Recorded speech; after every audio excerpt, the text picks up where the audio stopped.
Railway మహల్లో జరిగిన రోజ్గార్ మేళా కార్యక్రమాన్ని జ్యోతి ప్రజ్వలన చేసి ప్రారంభించిన కేంద్ర సహాయ మంత్రి పెమ్మసాని చంద్రశేఖర్. మంత్రి పెమ్మసాని చంద్రశేఖర్ కమెంట్స్. దేశ యువత సేఫ్ జాబ్ కోసం ప్రయత్నాలు చేస్తున్నారు. ప్రధాని మోడీ ఒక లక్ష్యంతో ముందుకు వెళ్తున్నారు. నేషనల్ హైవేస్, రైల్వే స్టేషన్స్ అన్నీ డెవలప్ చేస్తున్నారు. 2013లో శాంక్షన్ అయిన నంది వెలుగు బ్రిడ్జిని కూటమి ప్రభుత్వం అధికారంలోకి వచ్చాక మళ్లీ మొదలుపెట్టాం.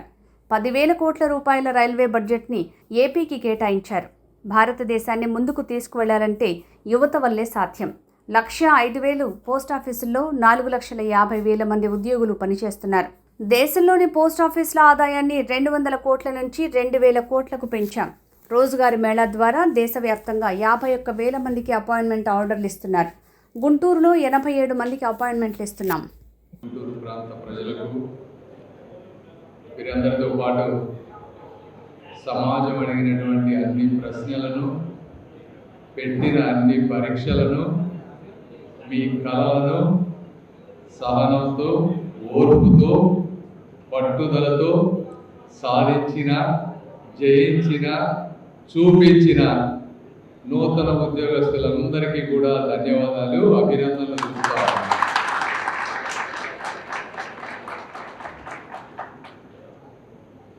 ఈరోజు దేశంలో ఎంతోమంది యువత ఉన్నారు. ప్రతి ఒక్కరి కళ ఒక సేఫ్ జాబ్ అనేది. మేము కూడా రాజకీయ నాయకుల్లాగా ఏ ఇంటికి వెళ్ళినా కూడా ప్రతి ఒక్కళ్ళు మమ్మల్ని అడిగేది, మా ఇంట్లో 2 పిల్లలు చదువుకున్నారు, మంచి ఉద్యోగాలు కావాలి అనేది. అలాంటిది సెంట్రల్ గవర్నమెంట్ జాబ్స్లో ఉద్యోగం రావడం అనేది మీ అదృష్టం. ఈ అదృష్టాన్ని మీరు చక్కగా ఉపయోగించుకోవాలి. నేను మళ్ళీ మాట్లాడతాను దాని గురించి. ముందుగా కేంద్ర ప్రభుత్వంలో కానీ రాష్ట్ర ప్రభుత్వాల్లో కానీ ఉద్యోగాలు ఇవ్వడం అనేది ఈరోజు ఉన్నది కాదు, కొన్ని వందల సంవత్సరాల నుంచి ఉన్నటువంటి పరిస్థితి. అయితే ఇటువంటి కార్యక్రమం ద్వారా దీన్ని ఒక కార్యక్రమంగా మార్చి రోజ్గార్ మేళా అని పెట్టి మాలాంటి మంత్రులు ఆయా రాష్ట్రాలకు పంపించడం కానీ, అదేవిధంగా ప్రధానమంత్రి గారు దీని గురించి ఒక టైం తీసుకొని మీ అందరితో మాట్లాడటం కానీ ఎందుకు చేస్తున్నారో కూడా మీరు అందరూ అర్థం చేసుకోవాలి. ప్రతిదీ ఏ కార్యక్రమం చేయాలన్నా కూడా ఇది ఒక పని. మీ గురించి తెలుసుకోవాలి, డేటా తీసుకోవాలి, మాట్లాడాలి.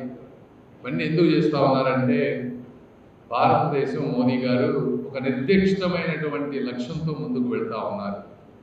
మొన్న 2 రోజుల క్రితం మా మంత్రులందరినీ, సెక్రటరీలందరినీ కూర్చోబెట్టి మాట్లాడారు. ఆయన మాట్లాడినప్పుడు నేను 2047 వికసిత్ భారత్ అనేది నేను ఇచ్చినటువంటి పిలుపు ఒక స్లోగన్ కాదు, నేను నిజంగా దాన్ని నమ్ముతున్నాను. ఆ నమ్మకం కోసం మనస, వాచ, కర్మణ పనిచేస్తున్నాను. మీరు కూడా దాన్ని పనిచేయాలని చెప్పారు. అంటే అటువంటి ఒక రోడ్ మ్యాప్ తోటి ఈరోజు ఎక్కడైనా తీసుకుంటే ఈ విశ్వంలో భూమి అత్యంత సుందరమైన మనం ఏదైతే దేశం ఈ భూమి మీద నిలబడ్డామో అదే అత్యంత ముఖ్యమైనది. అందులో భారతదేశం కూడా ఒక మంచి నాగరికత ఉన్నటువంటి సొసైటీ. మన వాళ్ళు ఎక్కడెక్కడో దేశ విదేశాలకు వెళ్ళి ఉండే కన్నా ఈ భారతదేశాన్ని ముందుకు తీసుకువెళ్ళటంలో ప్రతి ఒక్కళ్ళు కనుక పాత్ర పోషిస్తే మనకు కూడా ఒక డెవలప్డ్ నేషన్గా అవుతుంది. ఎందుకంటే ఇప్పుడు మీరు అమెరికా కానీ ఎక్కడ పోయినా కూడా అక్కడ వేరే వాళ్ళు ఎవరు లేరు. మన వాళ్ళే సాఫ్ట్వేర్ కంపెనీలు పెడతా ఉన్నారు, మన వాళ్ళే సీఈఓలు అవుతా ఉన్నారు, మన వాళ్ళే అక్కడ అభివృద్ధి చేస్తూ ఉన్నారు. ఇక్కడ మనం చేసుకోలేకపోవడానికి కారణాలు రకరకాల కారణాలు, కులాలు, మతాలు, రాజకీయ వ్యవస్థలు ఇవన్నీ ఉన్నాయి. అయితే వీటన్నిటినీ అధిగమించి ముందుకు వెళ్ళాలి, మీ అందరినీ ఒక తాటి మీద తీసుకురావాలనే ఉద్దేశంతో ఈరోజు ఇటువంటి రోజ్గార్ మేళాలు పెడతా ఉన్నారు. అదేవిధంగా మీరు ఒకసారి డెవలప్మెంట్ చూసుకోండి.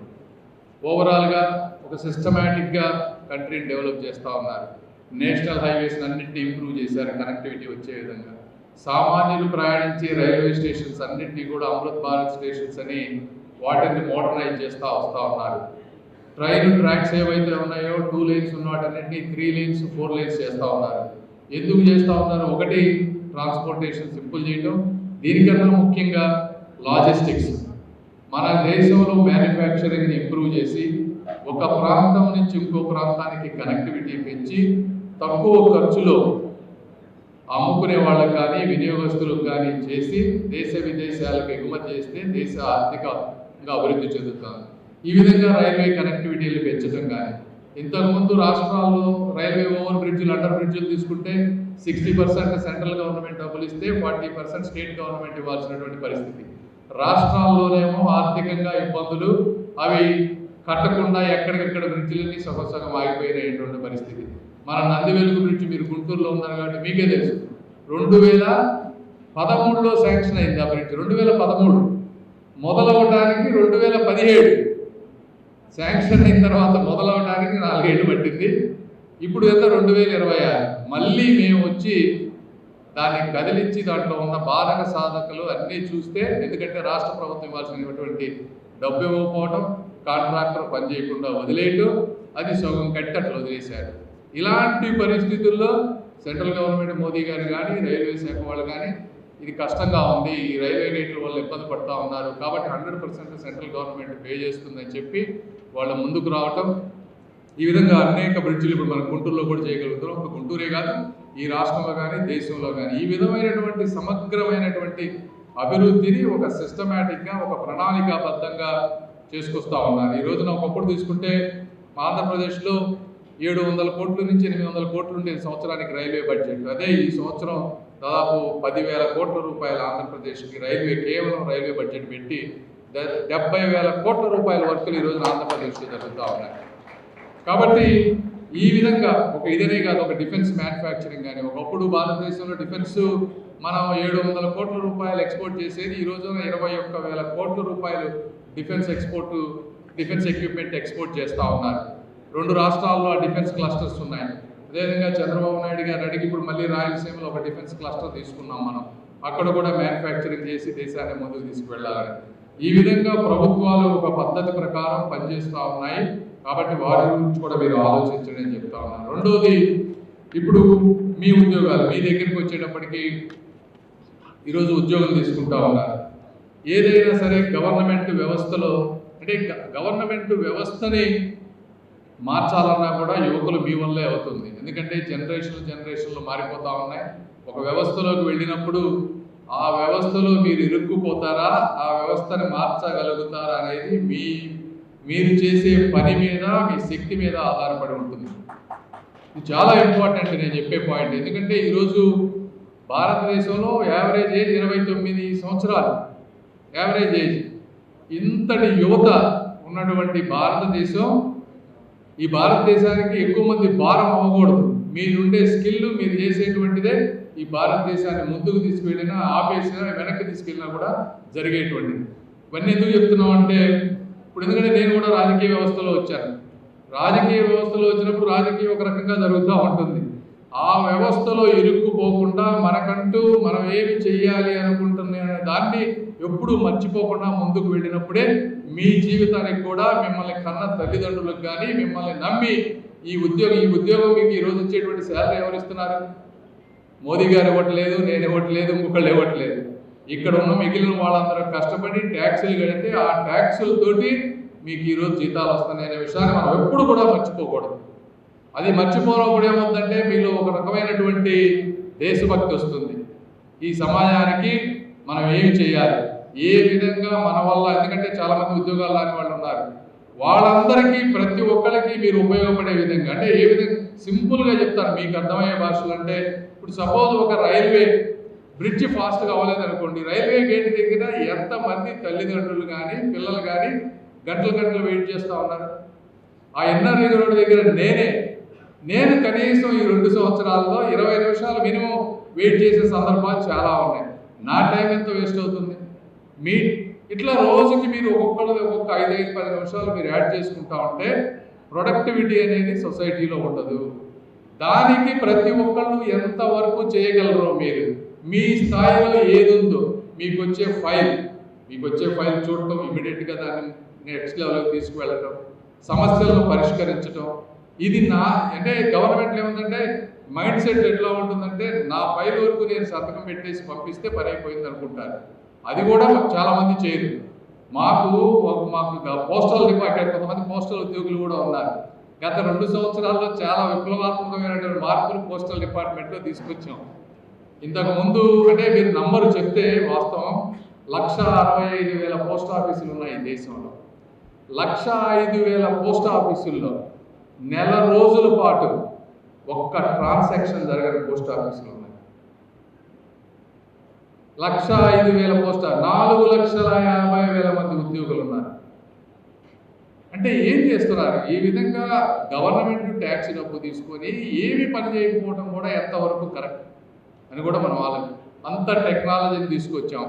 ఈ రోజున పోస్టల్ డిపార్ట్మెంటు గత 2015-16 నుంచి 2025 వరకు సంవత్సరానికి పెరిగిన ఆదాయం 200 కోట్లు భారతదేశం మొత్తం మీద. ఈ ఒక్క సంవత్సరంలో కూర్చొని మేము పనిచేయడం మొదలుపెట్టిన తర్వాత ఒక్క సంవత్సరంలో ఆదాయం 2,000 కోట్ల రూపాయలు పెంచాం. అంటే 10 రెట్లు పెంచగలిగాం.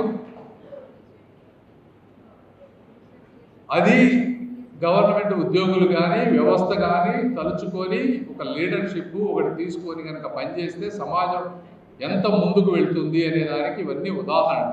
కాబట్టి మీరు ఏదైతే మీరు తీసుకుంటున్నారో మీ స్థాయిలో మీరు ఎంతవరకు ఎవరు చూసినా చూడకపోయినా ఎవరు మెచ్చుకున్నా ఎవరు మెచ్చుకోకపోయినా మీరు చేసే పని మీకు మీ అంతరాత్మకి మీ తల్లిదండ్రులకి మీ దేవుడికి మాత్రమే మీరు సమాధానమని గుర్తుపెట్టుకొని పనిచేయాలి.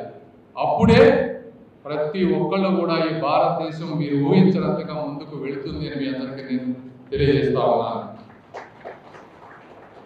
ఈ రోజున అదే నేనంటే చాలా మాట్లాడచ్చు. ఇవన్నీ మాట్లాడాలంటే మా పోస్టల్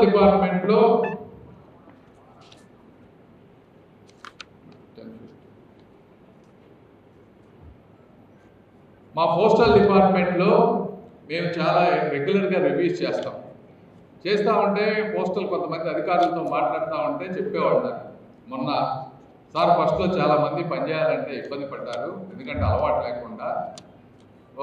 పొద్దున్నే 9:30కి నేను ఆఫీస్కి వెళ్ళాలంటే ఇంట్లో వాళ్ళు ఏంటి పొద్దున్నే 9:30కి ఆఫీస్కి వెళ్తున్నావు ఏంటి అని అడిగారని చెప్పారు. లేదు మాకు ఆఫీస్లో 9:30కి రివ్యూస్ ఉన్నాయి వెళ్ళాలి అంటే వాళ్ళ వైఫ్ తను చెప్పిన మాట 30 ఏళ్ళ నుంచి నిన్ను చూస్తున్నాడు 9:30కి రివ్యూలు ఎవరు పెడతారు పొద్దున్నే అని చెప్పారు. నమ్మలేదని చెప్పారు.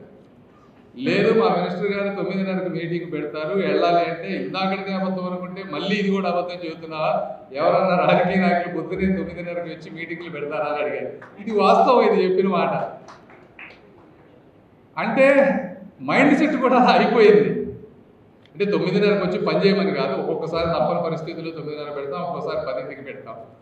ఈ విధమైనటువంటి వ్యవస్థల నుంచి మైండ్ సెట్ మనం అందరం మార్చుకొని, ఎందుకంటే ఇదంతా నేను ఇందాక చెప్పినట్టు యువత భవిష్యత్తు.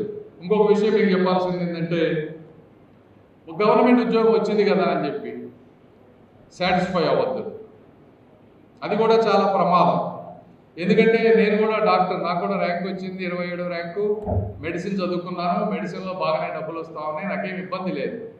అయితే నేను చదువుకున్నప్పుడు నేను పేషెంట్లను చూసినప్పుడు నాకు కలిగినటువంటి అభిప్రాయాలు, పేషెంట్లను నన్ను చూసే విధానం, నన్ను మెచ్చుకునే విధానం, కొంతమంది అంటే ఇవన్నీ అతిశక్తిగా ఉంటుంది కానీ కొంతమంది పేషెంట్లు అప్పుడు ఆ రోజున మా ఊర్లో మంచి అమ్మాయి ఉంది, నీకు పెళ్లి కాకపోతే మా అమ్మాయిని చూసి నీకు పెళ్లి చేస్తానని ఒక పేషెంట్ చెప్పింది నాకు ఉస్మానియా మెడికల్ కాలేజ్. అంటే ఎందుకు చెప్తున్నానంటే అది మీ అంతరాత్మకి మీరు చూసే పరిస్థితులు బట్టి మీకు తెలుస్తుంది.